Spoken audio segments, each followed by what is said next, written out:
Crazy mess right here. Is Man, listen to this crazy mess right here. is DCFS placed a child sexual assault victim into the care of a man who should have never been given a license to be a foster parent. A troubled 16-year-old girl was sent to this apartment building by DCFS. Okay. So DCFF sent a troubled teen into the home of a 24, 25-year-old man that should have never been taking care of this kid. How did that happen? How did this slip through their fingers? Only they know. Us, we're gonna be out here like Inspector Gadget or Detective Benson or any type of detective trying to put two and two together until we figure it out. But at the end of the day, they're gonna tell us, no, y'all wrong. Even if it's, how can I say it, the most simplest or the most logic thing out there in the world, even if it makes sense. Like,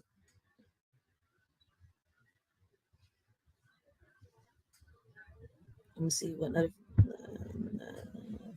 Nefertiti said. Let me see. Nefertiti says some of these kids get taken from their parents because they need to be they need to be. But you also have some that are taken when I don't think they should be. But it's happening. So for them to be doing this is sick, and that's facts. What I think is crazy is though that CPS for the longest, DHS, DCFF, DCIF, whatever they call it, um, what I think is crazy, they only pop up to the homes in reality of the people that are doing their job. They're taking kids away from the parents that are, and I know this because I had somebody actually talk to me through Facebook. Like we had a whole conversation phone and everything. And she was explaining to me how they kidnapped her kid. And she still does her lives and uploads on Facebook asking for people to help to sign her petition and everything. Um, when I'm done this live, I will leave the link to her Facebook on the description box so that people can go check her Facebook out and stuff like that. And all the videos that I did on this live, y'all can also see it. The links will be at the bottom of the description box. So y'all can check them out. Like it's messed up. CPS do have its ups and downs. But what's messed up is right how they do take these kids away. And you know what's crazy? Sometimes when they do enter the home of a family that's doing their job, it backfires on the CPS worker too. Because they end up losing their job because they're trying to take away a kid from a parent that knows their rights. Like there's so many loopholes to this shit when we talk about CPS and all that, but it's right in our faces. The truth is right in our faces, and people don't want to see it. Let's go into it. I got this video, and I think it's two more. So let me not, it's just crazy.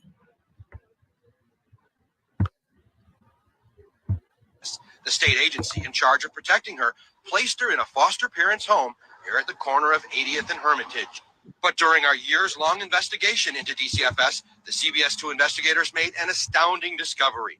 The licensed foster parent who the state entrusted to care for that 16-year-old girl was a 24-year-old man with a lengthy felony criminal record.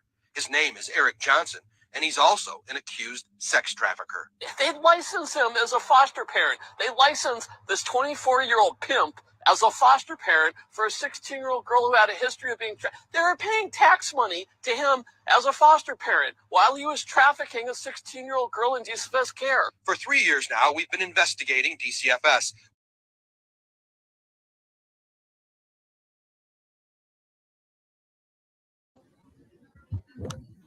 So they ain't care. They knew the boy was a pimp. They knew he was getting investigated, and they still bought this kid. They still placed this kid. They still placed this child, knowing the history of this child, into a house that's no better. That's probably 10 times worse, and the man was doing the same thing. And while still under investigation, instead of taking the child away, they leave the child there. Things that make you wonder.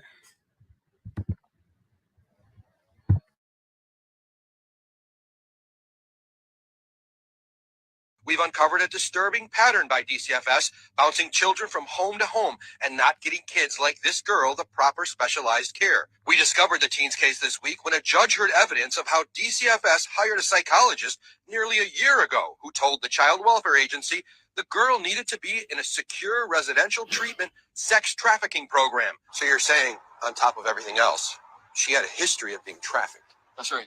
And they put her in a home with a pimp. That's right. Cook County Public Guardian Charles Goldberg about the way DCFS handled her case. She needed a secure residential, highly structured, and had an intensive program for victims of sex trafficking. And DCFS never did that. They bounced her around from hospital to shelter to foster home. The court order we obtained says while she has waited to get the proper care and placement she needs, the teen has been trafficked, sexually assaulted, shot, lived on the streets. Ultimately, the agency made a pimp the child's foster parent. Over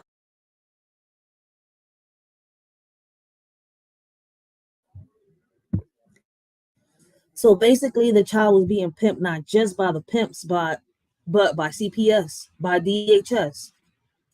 They was making a profit off these kids, allegedly. Hold on, guys. Hold on. I don't want to get in trouble. Hold on, because the Shorty do got a mouth, and that's why she tries to hold back just a little bit, just a tiny bit. I do have to, trust me.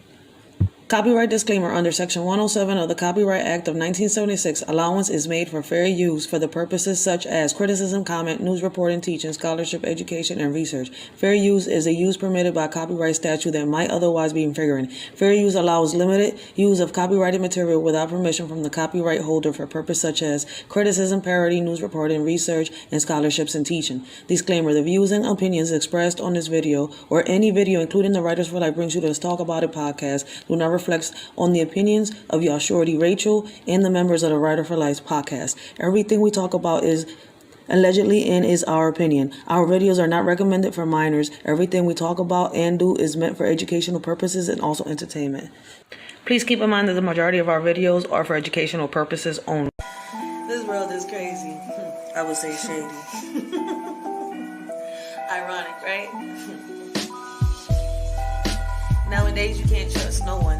When you do, niggas be having their panties all in a bunch and getting they own one. Saying the things that you accomplished in life is theirs and that you owe them one. So, it's crazy. And Nefertiti makes a great point. You know, and another thing, who knows how these kids are being treated when they are going from home to home. Don't nobody know how these kids being treated when they go from home to home at all. None of us, not even the parents. But what's crazy is, it's obvious how they're being treated. They're being placed from place to place. Like they're being sent down the line. Like if they didn't matter, like tossed down from house to house, like if there was just an object.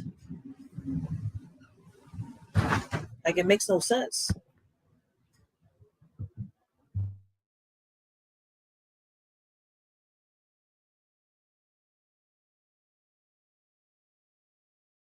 For this 1 year, this girl has been raped, she's been trafficked, she's been abused, she's been beaten up, and she's been shot. She actually has a bullet in her leg. We found Johnson has a lengthy criminal record. The teen was placed with him just months after he was released from federal prison after a 24-month sentence on a firearms charge. Before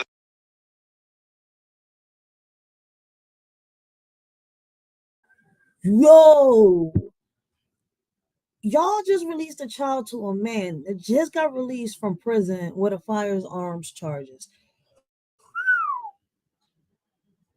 Like, make it make sense. They showing us they don't care. Is y'all woke yet? Like, can y'all hear it? Can y'all see it? Yo. You know what? I think I gotta hold my comment on that. But let's keep listening.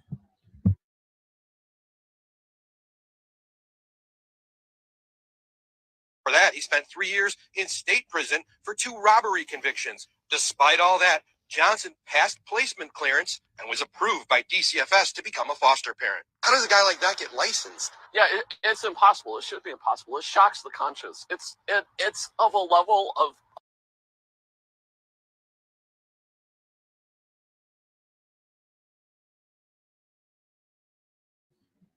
But yet so many families out here that can't have kids, dying to have kids, and are willing to give their all for a kid, even give their life for whatever kid that they raise, because I've seen it happen. Like, they fight so hard to get these kids, and these people are willing to fight for their kids, give their life for these kids. And a lot of them have to go through hell just to get a license. And this man, straight out of prison, gets a license. To be a foster parent. Come on, man, make it make sense. It's in our faces. It's in our faces. It's right there in our faces. Like,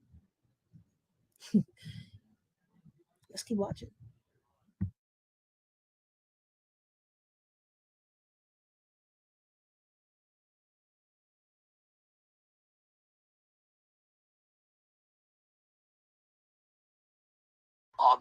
So a level of Johnson's latest charges, detailed in this court record, say the juvenile victim was being advertised and prostituted on a known sex website. What does this say about the background checking system at DCFS? It says that they're not doing background checks. It says that it's broken. It says that it's dysfunction. It says that maybe we're at the point that we should just abolish DCFS altogether. Goldberg says he's now exploring the possibility of filing a civil rights lawsuit on behalf of the child against DCFS. We are digging into how all of this happened, and we will stay on it.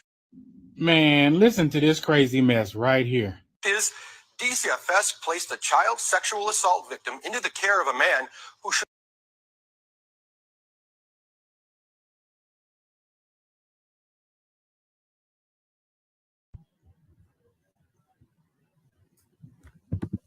Now, y'all know the system that this kid wrong. So we're supposed to just, as parents, just shut up and take it, right? Just shut up and take it. So this is what's really happening, supposedly, allegedly, right? When it comes to them like, why there's so many cases that was happening throughout the pandemic, let's put it like that, that they was rushing into these houses and taking these kids away from the parents that was doing it. Yes, they do their job, and they was taking it from the parents that, they was taking kids away from the parents that needed to be taken away, right? But in the same process, innocent kids, they're all innocent when they go through this, because no kid, no matter what they do in this life, should get sex trafficked. And to find out that the people that are supposed to sit here and find homes for them and protect them and keep them safe and do everything that they need until they find a fitting home are the ones that are pimping them out. How can you trust the system? Now it gets you to wonder, like, damn, now I know why a lot of these parents, a lot of these people out here don't trust the system. They don't trust CPS. They don't trust DHS. They don't trust the people in these schools that report a certain low. I don't even trust them. Trust me. Because at one point, like I told y'all, when it came with my son's situation, playing Grand Theft Auto, sell a little something, they wanted to send my son into this place, blah, blah. No. I fought for my son. Fuck that. Tooth and nail. No. Fight for y'all kids, y'all.